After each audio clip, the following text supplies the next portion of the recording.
Here we go. The studio is abuzz with guesses. It has been 2 days, Ross, since your last trivia win.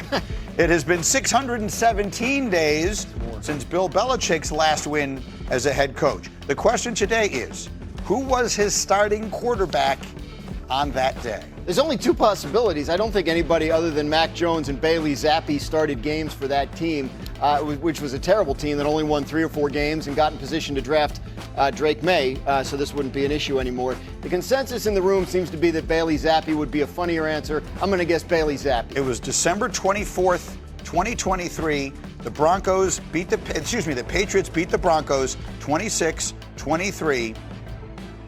And Bailey Zappi was the starting quarterback. That is the win. The Patriots kicked a game-winning 56-yard field goal at the end of the fourth quarter to win Bill Belichick's final win there. Bailey Zappi was the quarterback. He's back in action tonight. We are in action right now. Here we go. Opening day is Thursday. I have asked all of my football experts for some bold predictions for week 1. Damian Woody, give me one and make it bold. Yeah, how about Caleb Williams throwing 3 tutties against the Minnesota Vikings on Monday Night Football? Yes, sir. And a win. On ESPN. On ESPN, baby. 3 tutties. Caleb Williams. Caleb Williams versus Brian Flores, defensive coordinator, Minnesota. Everyone's talking about this as Caleb Williams versus J.J. McCarthy. I want to see Caleb Williams against the always creative defensive coach. Do you expect him to have a big night? And Ben Johnson, the new offensive coordinator, head coach, play caller. I think he plays well, but this is going to be a big challenge now. Ben Johnson's had success against Flores at times, but that was with a ton of veteran players. This will be a very stiff challenge to start the season for Caleb Williams. Yeah, if he plays well against that defense, the way they disguise, the way they try and fool quarterbacks, then that's a great sign for his season, Caleb. The Vikings are a 1.5-point favorite on the road, so you expect Caleb Williams to play big. Do you expect J.J. McCarthy to play big as well, or do you see Chicago, I'm going to use the word stealing, can you consider what each of their seasons were last year, stealing a huge win in the opener? Yeah, I expect J.J. McCarthy to come out firing. I expect him to have a big season, but I'm going to go with Caleb Williams. Get the Bears to win the game. The Bears to win the game. I think the real question for me is Jefferson's health, how healthy is the hammy, and then how quickly J.J. McCarthy and Adam Thielen get on the same page. Remember, Addison not playing in this game. He'll be out the first 3 games of the season, so that does help Chicago's defense. I'm not picking this game yet, dude. Here's the thing that I brought this up multiple times. I don't mean to sound like a broken record. At ESPN Bet Sportsbook, at least as of the last time I checked, the total on Minnesota this season is 8.5 wins. Yeah. That is a stunningly low number for a team that won 14 games a year ago. And I know they made the quarterback change, and I don't mean to disrespect Sam Darnold, but it's not like they lost, Joe Burrow. So to me, they're begging you to take the over in that. What is it that 8.5? What is it that I'm missing? I think if Joe Fortenbaugh were here, he would point out that Minnesota won a ton of very close games last year. Right. And that's generally thought of as something that regresses to the mean. The thing is, with Minnesota, it kind of doesn't. Like, they did that same exact thing in Kevin O'Connell's first year, and then the second year, Cousins got hurt and things went off the rails a little bit. But they may just be very, very good at winning close games. I know it's a tough way to live. But that's all. Over-unders are just attached to the quarterback, right? I think it's just like if you questions got a about good quarterback, you win a lot of games. And so I guess the unknown of JJ. How good do you expect him to be, and how quickly? I fully expect him to play very similar to what Sam Darnold did production-wise last year. I think he should push 35 touchdowns. I think he should push 4,000 yards.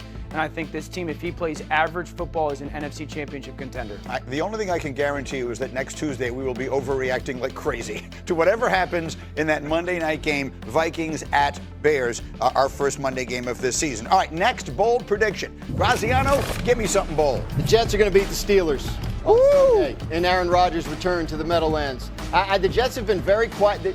You haven't heard a lot of glowing positive stuff, but you haven't heard much, period, about the Jets. I think Aaron Glenn's going to have this group ready to go. I think they'll pull an upset. The Jets are exactly where I like them to be, to your point, which is no one's talking about them at all. Yeah. The last couple of years, because of Aaron and because of all these other things, the Jets are on Hard Knocks and everybody's picking them and all that kind of stuff, and we saw where that went. The silence is deafening around that team. You see the analytics like the Steelers, 59% is a pretty significant number, and the Steelers are a 2.5-point favorite on the road. What do you expect from Rodgers in this game against the Jets? I think Rodgers will play good football, not only in this game, but this season. It's really going to come down to how well New York can cover DK Metcalf in those one-on-one situations, because I expect them to. Sauce do that? That's a Sauce Gardner That's special? Sauce's specialty. Yeah, he wants to play man coverage. Now, DK's a different animal with his physical presence.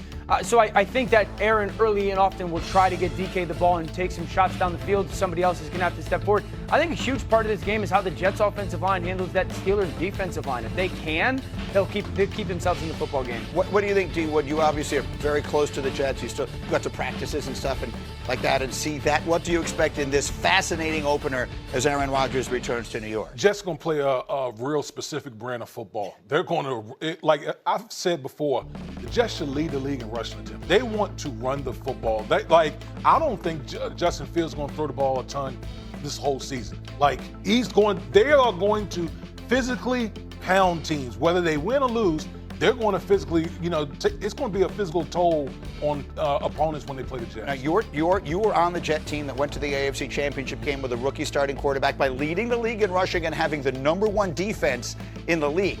In order to be that one-dimensional on offense, you need to be that good at it. You guys had a great offensive line. You were part of it. And the defense with Rex was literally the #1 defense in the NFL. Begs the question, can this team be that good if they're that one-dimensional? I will say this. The Jets have talent.